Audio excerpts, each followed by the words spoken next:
बिस्मिल्लाहिर्रहमानिर्रहीम। अस्सलाम वालेकुम नाज़रीन, आप यूट्यूब चैनल देख रहे हैं। मैं इमरान खान हूँ। दो ऐसी कार्रवाइयाँ हैं जिनमें से एक हुकूमत ने की है और एक हुकूमत करने जा रही है। मैं दोनों आपके सामने रख देता हूँ। एक तो हुकूमत ने जो पहले एक बिल पेश किया था, इलेक्शन एक्ट तरमीमी बिल 2024। ये क्या था, मैं आपको इसकी तफसील भी बता देता हूँ। इसको पहले कौमी असम्बली से मंजूर करवाया था और अब इसको सेनेट से भी मंजूर करवा लिया गया है। सेनेट में इसकी मंजूरी के वक्त काफ़ी शोर मचा हुआ था। पाकिस्तान तहरीक इंसाफ ने, अपोजिशन ने वहाँ पे बहुत रोला डाला, लेकिन ये बिल पास करवा लिया गया। तलाल चौधरी ने बिल पेश किया था। इसमें जो पहली तरमीम हुई है इलेक्शन एक्ट 2017 की, उसमें जो है वो दो तरामीम मुतारिफ करवाई गई हैं। उनमें से एक है सेक्शन 66 और दूसरा है सेक्शन 104। इन दोनों में तरमीम की गई है। पहली तरमीम के मुताबिक किसी सियासी जमात की जानिब से वाबस्तगी का इकरारनामा तब्दील नहीं किया जा सकता। यानी ये जो इलेक्शन हुए पाकिस्तान में 2024 के फरवरी में, ये मखसूस हालात में हुए।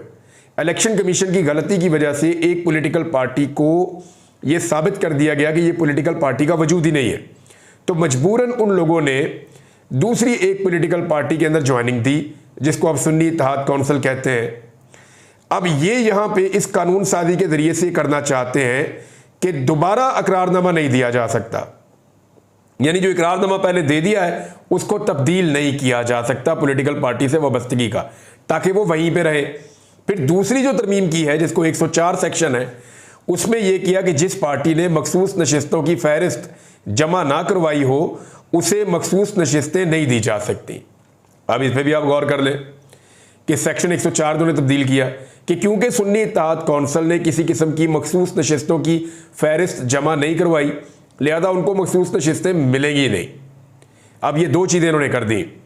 एक, पीटीआई के लोग जिधर चले गए उधर चले गए, बस वापस नहीं आ सकते। दो, जहाँ चले गए वहाँ पे क्योंकि मखसूस नशिस्तों की कोई लिस्ट जमा नहीं हुई तो इनको मखसूस नशिस्तें मिल नहीं सकती। अब एक बड़ा सवाल ये पैदा हो गया है कि क्या इस कानून साजी का इतलाक माजी से होगा या नहीं होगा, क्योंकि सुप्रीम कोर्ट ऑफ पाकिस्तान के फैसले ने बड़ी वजाहत के साथ ये बता दिया था कि इन लोगों को दोबारा 15 दिन का वक्त दिया जा रहा है। जिन हालात में इन लोगों ने इलेक्शन लड़ा, जो इनके साथ किया गया, ये इलेक्शन कमीशन की एक संगीन गलती थी। इलेक्शन कमीशन ने एक सुप्रीम कोर्ट के फैसले की गलत तशरीह की, जिसके बाद इनके साथ ये सूरत हाल हुई। लिहाजा इनको 15 दिन दिए जा रहे हैं। ये 15 दिन में जिस पार्टी को चाहे ज्वाइन कर सकते हैं। यानी सुप्रीम कोर्ट ने इन्हें इख्तियार दिया कि आप दोबारा अपना इकरारनामा जमा करवा लें। अब इस नई कानून साजी के जरिए से उसको रोकने की कोशिश की जा रही है, नंबर एक। नंबर दो, जानबूझकर वो चाहते हैं सुन्नी इत्तेहाद कौंसिल में रहे और ये कानून यहां पे बना दिया है कि जो जमात पहले से अपनी मखसूस नशिस्तों की लिस्ट नहीं देगी उसको बाद में भी नहीं मिलेगी। तो अब आपको आ गया पूरा खेल समझ। जो वारदात डाली गई है, एक तो ये वारदात हो गई, दूसरी जो वारदात डाली जा रही है वो इससे भी ज्यादा अहम है और एक बड़ी वारदात है। अच्छा, इसमें ये देखना होगा, सुप्रीम कोर्ट के पास मामला जाएगा तो पता चलेगा कि क्या ये मुमकिन है कि माजी से इतलाक हो जाए। यानी जो इलेक्शन गुजर चुका है, जो चीज़ें हो चुकी हैं, जहाँ पे गलत तशरीह हो चुकी है, सुप्रीम कोर्ट ने चीज़ों को ठीक करने की कोशिश की है और मैक्सिमम जजों ने यह फैसला दिया है, क्या ये माजी से इतलाक हो जाएगा या आइंदा के लिए ये उसूल रखा गया है। एक चीज़ जो और की गई वो ये की गई है हुकूमत की जानिब से कि वो जजों की तादाद में इजाफा करना चाहते हैं। वो ऐसा क्यों करना चाहते हैं, आप गौर कीजिए कि अचानक एक दिन कादी फायद ईसा साहब ने कहा कि हमें कुछ एडहॉक जजेस लाने होंगे और 4 मजीद जजेस लाने पे गौर किया गया। ये चारों जजेस वो हैं जिन्होंने हमेशा इमरान खान के खिलाफ फैसले दिए हैं और सूट करते हैं वो पीडीएम की जमातों को या एस्टेब्लिशमेंट को, या आप कह लें कादी फायद ईसा साहब को। तो 4 में से 2 जजेस ने कहा जी हम तो नहीं आ रहे। तो 2 जजेस जो है उनमें से एक ने इनकार किया हुआ था, वो आ गए, उनको मना लिया कादी साहब ने, और एक जज जो है वो बखुशी आ गए। इनको लाए इसलिए थे ताकि ये सुप्रीम कोर्ट के केसेस सुनेंगे। एक खबर के मुताबिक मुबैना तौर पे ये जजेस आके अपॉइंट होने के बाद छुट्टी पे चले गए हैं। यानी अगर इनको लाए थे कि आपने केसेस कम कर दिए तो केसेस सुने, वो छुट्टियों पे चले गए हैं। आने के बाद पहले ही वो छुट्टियों से आ रहे हैं, रिटायरमेंट की छुट्टियों से। तो अब मामला ये है कि अभी भी कादी फायद ईसा साहब, ये 2 जजेस आने के बावजूद और मजीद 3 जजेस सुप्रीम कोर्ट ऑफ पाकिस्तान में इंडक्ट होने के बावजूद 19 की तादाद हो गई है। अभी भी कादी फायद ईसा साहब अकलियत में है। अभी भी वो सुप्रीम कोर्ट ऑफ पाकिस्तान में अक्सरियत में नहीं है। मैंने आपको थोड़े दिन पहले बताया था कि अभी भी 11 लोग दूसरी तरफ हैं और 8 लोग काजी फायद ईसा साहब की तरफ हैं। अब काजी फायद ईसा साहब को 12 के फिगर पे पहुंचाने के लिए 4 मजीद जजेस चाहिए कम से कम, तो ये तादाद पहुंच जाती है 23 तक। तो अगर काजी फायद ईसा साहब को अक्सरियत में लाना है तो 12 जजेस उनके साथ होने चाहिए इन 11 जजेस के मुकाबले में, जो दिखाई दे रहा है। और ये बात मैं नहीं कह रहा, आप कोर्ट रिपोर्टर से पूछ लें, आप किसी भी जर्नलिस्ट से पूछ लें, आप किसी वकील से पूछ लें, सब आपको ये बात बताएंगे। ये इट्स एन ओपन सीक्रेट, ये कोई छुपी हुई बात नहीं है। अब उसमें यह बताया जा रहा है कि दानियाल चौधरी ने यह क्लेम किया कि ज़राए के मुताबिक सुप्रीम कोर्ट के जजेस की तादाद जो है वो 23 करने का फैसला कर लिया गया है और 1997 के एक्ट में तरमीम के जरिए से सुप्रीम कोर्ट के जजेस की तादाद अब बढ़ाई जाएगी। अब जब ये 23 जज हो जाएंगे तो फिर तो आप ये कह सकते हैं कि काजी फायद ईसा साहब अक्सरियत में आ गए।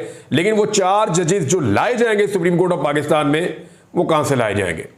यानी 4 जजेस ऐसे ढूंढना भी कोई आसान काम तो नहीं है जो आए सुप्रीम कोर्ट में और 4 के 4 काजी साहब वाली साइड पे खड़े हो जाए। एक भी इधर से इधर हो गए तो फिर काजी साहब अकलियत में चले जाएंगे। तो अब ये मामला यहां पे आके रुक गया है, देखते हैं कि इसमें आइंदा क्या होता है। लेकिन ये सोर्स से खबर रिपोर्ट हुई है, मुख्तलिफ मीडिया हाउसेज ने इसको रिपोर्ट किया, मैंने वहीं से आपको रिपोर्ट किया। इस पर मेरा एनालिसिस ये है कि अकलियत को अक्सरियत में बदलने की एक कोशिश है और ये कुछ नहीं है। इसी सिनेरियो में एक और इंपॉर्टेंट खबर है कि एक्चुअली तो वो ये चाहते हैं कि किसी तरह नंबर पूरे हो। अब नंबर पूरे होने के सिलसिले में एक और डेवलपमेंट भी हुई है और वो डेवलपमेंट ये है कि इलेक्शन कमीशन ने NA 79 गुजरावाला में दोबारा गिनती का हुक्म जारी कर दिया है और ROs को कहा है जी दोबारा गिनती की जाए और फॉर्म 49 दोबारा जारी किया जाए। दोबारा गिनती के बाद कामयाब उम्मीदवार का नोटिफिकेशन जारी किया जाए। अब यहां से पाकिस्तान तहरीक इंसाफ के हमायत याफ्ता उम्मीदवार एहसान विर्क कामयाब हुए थे और मार्जिन से कामयाब हुए थे। अब अगर यहां दोबारा गिनती होती है तो लाजमी बात है कि दोबारा से मुस्तरदशुदा वोट गिने जाएंगे, वोटों के हो सकता है ऊपर दोबारा स्टैम्प की जाए और कई वोट ज़ाया कर दिए जाएं और पाकिस्तान तहरीक इंसाफ के उम्मीदवार को उसी तरह बाहर निकाला जाए जिस तरह पहले 3 सीटों पे से बाहर निकाला गया है। तो यहां PMLN को 1 सीट और दिलवाने की कोशिश की जाएगी। तो इस तरह एक एक करके नंबर पूरा करने की कोशिश की जा रही है कि किसी तरह 2/3 अक्सरियत का नंबर पूरा हो और फिर हुकूमत वो वाली आइन में तरमीम करने के काबिल हो जाए जो तरमीम मौजूदा हुकूमत करना चाहती है। इस सूरत हाल में फजलुर रहमान साहब और पाकिस्तान तहरीक इंसाफ ने यह फैसला किया है खबर के मुताबिक कि अब वो एक साथ मिलकर चलेंगे। यानी बड़ा मुश्किल था फजलुर रहमान साहब की और पाकिस्तान तहरीक इंसाफ की को 12 साल की मुखालफत चल रही है। 2013 से ऑनवर्ड अब तक ये शदीद तरीन एक दूसरे के मुखालिफ रहे हैं सियासत में। लेकिन अब फजलुर रहमान साहब और पाकिस्तान तहरीक इंसाफ इसलिए करीब आए कि मौजूदा जो PDM की सरकार है उसने अवाम के बकिए उधेड़ दिए, उसने अवाम को इतना नुकसान पहुंचाया कि लोग इनकी शक्लें नहीं देखना चाहते और फजलुर रहमान साहब इस हुकूमत का बोझ उठाने के काबिल नहीं रहे। यानी जितनी फजलुर रहमान साहब को तवक्को थी उससे बुरी उनको मार पड़ी है। यानी अच्छी तरह मुझे याद है कि 2022 में जब पहला मरहला हुआ था ये बल्दियाती इंतखाबात का खैबर पख्तूनख्वा में, तो फजलुर रहमान साहब की पार्टी ने बड़ी ज़बरदस्त फतह हासिल की थी। लेकिन जैसे ही उन्होंने PDM की सरबराही कबूल की, जैसे ही वो उस ऑपरेशन का हिस्सा बने जिसमें इमरान खान साहब की हुकूमत गिराई गई, फजलुर रहमान साहब अपने मुंह से कहते हैं कि एस्टेब्लिशमेंट ने हमें कहा था कि ये करें और एस्टेब्लिशमेंट ने हमें ये दावत दी थी कि ये सारा कुछ करना है, तो हमने उनके कहने पर किया था। तो बहरहाल फजलुर रहमान साहब ने अब तो सच बोल दिया, सारी चीज़ें बता दी और शायद लोग उन्हें माफ़ भी कर दें। लेकिन वो इतना मलबा उनके ऊपर गिरा कि 2024 के इलेक्शन में उनकी दुर्गत बन गई। वही फजलुर रहमान साहब बुरी तरह इलेक्शन हारना शुरू हो गए। तो अब फजलुर रहमान साहब की सूरत हाल ये है कि वो मजीद रिस्क लेते हैं तो उनको पॉलिटिकल डैमेज इतना बड़ा हो जाएगा कि वापस उनकी कमर सीधी नहीं होगी। लिहाजा उन्होंने अब ये फैसला किया है कि पाकिस्तान तहरीक इंसाफ के साथ मिलकर चलेंगे और ताजरों की जानिब से जो हड़ताल की कॉल की गई है वो 28 तारीख की है, यानी कल की है, बुध वाले दिन की। तो ताजरों की जो हड़ताल की कॉल है उसके ऊपर भी फजलुर रहमान साहब की जमात ने कहा कि वो साथ खड़े होंगे ताजरों के और हड़ताल को कामयाब बनाएंगे। अब देखना यह है कि पूरे पाकिस्तान के ताजरों ने बहुत पहले ही अनाउंस किया था कि हम मुकम्मल हड़ताल करेंगे पाकिस्तान में अगर हुकूमत ने अपनी पॉलिसीज़ को ठीक ना किया और हमारे मुतालबात ना माने तो। बहरहाल अब ताजरों की जानिब से एक भरपूर एहतजाज है कल के दिन में, देखते हैं कि ताजिर इस एहतजाज को कितना कामयाब बना पाते हैं।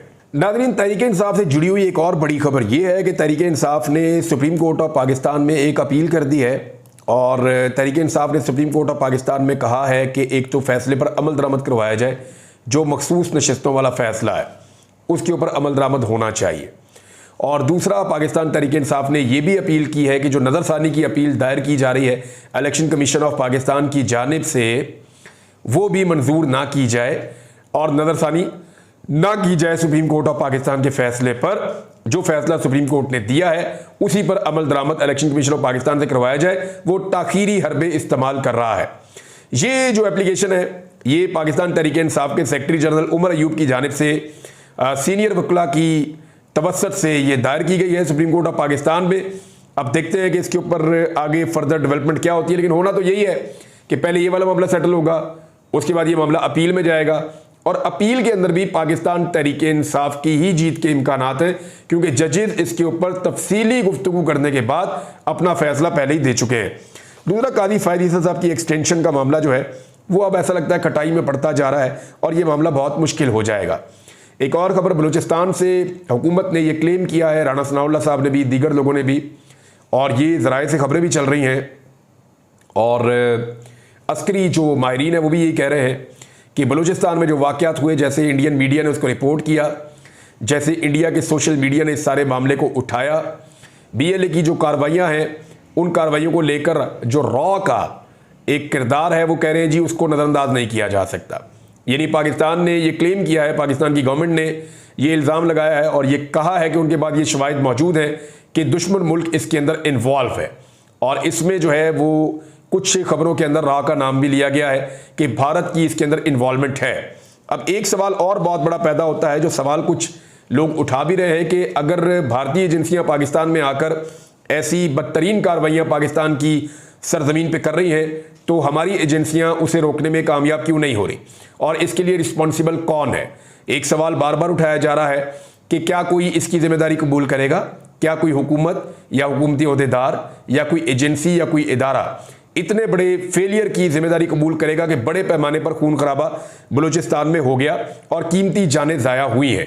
ये सवाल जो है वो बार बार उठाया जा रहा है, जबकि जब हम ये कहते हैं कि भारत इसके अंदर मुलव्विस है तो फिर हमारे लिए ये ज़्यादा परेशान कुन बात है कि एक मुल्क जिसे आप दुश्मन कहते हैं वो आपके मुल्क के अंदर जब चाहे कार्रवाई करे और आप बेबस रहें और कोई जवाब ना दे पाए, जबकि भारत के अंदर ज़रा सा पटाखा चलता है तो पूरी दुनिया के अंदर वो पाकिस्तान के साथ क्या करता है ये चीज़ हम अच्छी तरह जानते हैं। अब अगर ये एलिगेशन लगाया गया है तो पाकिस्तान की रिस्पॉन्सिबिलिटी है कि दुनिया के हर फोरम के ऊपर इसके खिलाफ आवाज़ उठाई जाए।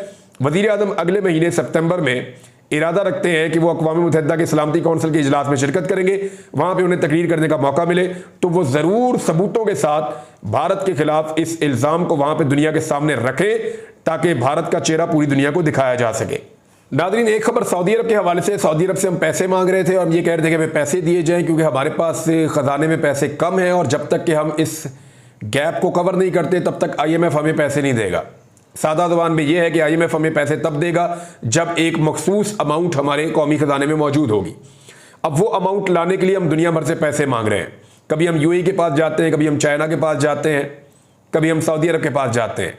हमने सऊदी अरब से 1.2 अरब डॉलर मांगे, लेकिन इसके बदले में सऊदी अरब ने हमें एक पेशकश की और ये कहा कि सऊदी अरब रेकोडेक मनसूबे के 15% हिस्से खरीदने के लिए पेशकश कर रहा है कि जो रेकोडेक मनसूबा पाकिस्तान के पास है उसका 25% गालिबन वफाकी हुकूमत के पास है और उसमें से 15% सऊदी अरब खरीदना चाहता है। यानी सऊदी अरब अब हमें वैसे पैसे नहीं देगा जैसे वो पहले हमें पैसे दे देते थे, उसके बदले में वो हमारी रेकोडेक का जो एक बहुत बड़ा पाकिस्तान के अंदर ख़जाना है जहाँ से सोना निकलता है, सऊदी अरब उसको ख़रीदना चाहता है और उसके शेयर्स खरीदना चाहता है 15%। अगर सऊदी अरब ये ख़रीद लेता है तो पाकिस्तान को पैसे तो मिल जाएंगे अपने अकाउंट में रखने के लिए और पाकिस्तान इसको सरमायाकारी का नाम भी दे देगा। लेकिन एक सवाल पैदा होता है कि क्या अपने घर का कीमती सामान आप बेच सकते हैं सिर्फ पैसों के लिए? यदि आप सऊदी अरब से पैसा ले रहे हैं, वो पैसा आपके अकाउंट में आएगा, वो पैसा भी खर्च हो जाएगा। पाकिस्तान में जिस तेज़ी से हम पैसा खर्च कर रहे हैं ये पैसा भी खर्च हो जाएगा, लेकिन इसके बदले में जो काने हम सऊदी अरब को देंगे उससे कितना माल निकलेगा ये हम नहीं जानते। यानी उसकी मालियत कितनी बनेगी, हमारी इसके बारे में क्या स्टडी है। मामला यह है कि रेकोडेक के मामले पे बार बार गलत फैसले करके ये तकरीबन सारी की सारी कानें हम दे चुके हैं, बहुत कम हमारे पास बाकी बचा है और अब सऊदी अरब जो है, जो पहले वैसे ही हमें पैसे दे देता था, अब उसको भी हमें ये कानें देनी पड़ेगी। इसकी सिंपल मिसाल ये है कि आप अपने घर का सामान बेच दें। सिंपल मिसाल ये है कि आप अपनी वो दुकान ही बेच दें जहां से आप पैसे कमा सकते हैं। तो ये एक चीज की जा रही है। अब इसको सरमायाकारी का नाम आप कैसे दे सकते हैं? कोई चीज जब आप बेच देते हैं तो वो सरमायाकारी नहीं होती। सरमायाकारी होती है कि वो यहां पे आकर पैसा लगाएं, नई इंडस्ट्री बनाएं, नए यूनिट्स लगाएं, यहां पे प्रोडक्शन हो, उस प्रोडक्शन के नतीजे में यहां पे बहुत सारा रोजगार लगे, यहां पे वैल्यू एडिशन हो चीजों की, वो चीजें हम एक्सपोर्ट करें और बहुत पैसा बनाएं। This is called investment. ऐसे होती है इन्वेस्टमेंट। चीजें बेच के, सामान उठा के दूसरे को बेच के, ये कौन सी इन्वेस्टमेंट है? ये कम से कम मुझे थोड़ा बहुत, जितना मेरा इल्म है, मुझे इसकी समझ नहीं है। बहरहाल सऊदी अरब रेकोडेक मंसूबे के 15% शेयर्स जो है वो खरीदने की उन्होंने पेशकश की और पाकिस्तानी गवर्नमेंट का इस पर मुस्बत रद्द अमल है और 8 महीने से लगभग इस पे काम भी चल रहा था, बताया जा रहा है। और आने वाले वक्त में ये भी सऊदी अरब के पास चला जाएगा और सऊदी अरब उसके बदले में पाकिस्तान को जो है वो पैसा देगा। एक खबर जो है नाजरीन, दोबारा इस्लामाबाद हाई कोर्ट से अजहर मशवानी के भाइयों की जो लापता हो गए उनकी बाजियाबी के हवाले से। तो पाकिस्तान की जुडिशरी मुकम्मल तौर पे नाकाम रही है। 3 महीने मुकम्मल होने वाले हैं। 2.5 महीने से 3 महीने के बीच का टाइम हो गया है और 2 असातिज़ा अभी तक हम बाजियाब नहीं करवा सके। लाहौर से गायब हुए, सबके सामने गायब हुए, सबको पता है कैसे गायब हुए और अदालतें भी बहुत कुछ जानती हैं। लाहौर हाई कोर्ट में केस चलता रहा, फिर इस्लामाबाद हाई कोर्ट में केस चलता रहा और अभी तक वो बाजियाब नहीं हो सके। प्राइम मिनिस्टर तक मामला पहुंचाया गया, फिर भी नहीं हुआ। और अब जो है वो 30 तारीख तक का दोबारा टाइम दे दिया गया है और ये अटॉर्नी जनरल की तरफ से कहा गया जी कोशिश करते हैं 30 तारीख तक हम बाजियाब करवा लेंगे। तो देखते हैं कि अजहर मशवानी के भाई 30 तारीख तक बाजियाब होते हैं या नहीं होते। लेकिन ये एक बड़ी तकलीफदेह चीज़ है कि वो लोग जो पाकिस्तान से प्यार करते हैं, मोहब्बत करते हैं, उनको उठा के बंद कर दिया जाए, उन्हें अगवा कर लिया जाए। तो इस तरह तो लोग पाकिस्तान से प्यार नहीं करेंगे, इस तरह तो लोग मुतनफ़र होंगे। इससे लोगों के दिलों के अंदर नफरत पैदा होगी, लोगों के दिलों के अंदर खौफ पैदा होगा, तकलीफ पैदा होगी। तो इन चीज़ों से किसी भी रियासत को गुरेज करना चाहिए। नाज़रीन, और भी खबरें अगले व्लॉग में आपको मैं देता हूँ। अब तक लेते हैं, अपना ख्याल रखिएगा, अपने इस चैनल का भी। अल्लाह हाफ़िज़।